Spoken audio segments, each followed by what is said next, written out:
Welcome to Sumi Empire Tech. In this video, we will run a program to check whether a year is a leap year or not.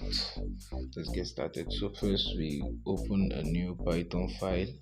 I will name it LeapYear.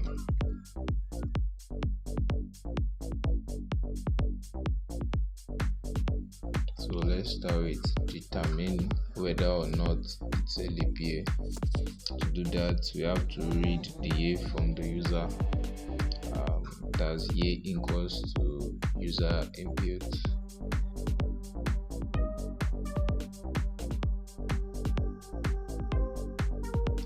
So we'll continue with determine if it is a leap year. This is like the main part of everything. So there are few things I just want to explain here. Any year that is divided by 400 is a leap year. Of the remaining year, any year that is divided by 100 is not a leap year. Of the remaining year, any year that is divided by 4 is a leap year. All other years are not leap year. That's just the brief of everything that just happened there in the if and elif statement. So if you're confused and you don't really understand, you can just check down the description below. I'll explain further there. Next, we display the results. Let us see what we have done so far. So if it's a leap year, we print here is a leap year.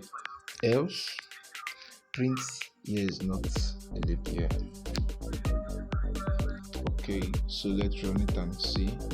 Said enter year. Let's check 2014. Said 2014 is not a leap year. Okay, let's try again. Let's see 2020 this time around.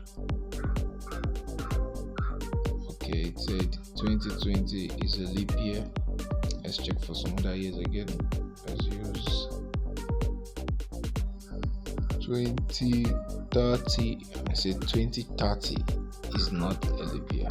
So that will be all for this video. Thanks for watching. Please don't forget to like and subscribe. Click on the notification bell to get notified anytime I release video. You can drop a comment below. Peace out.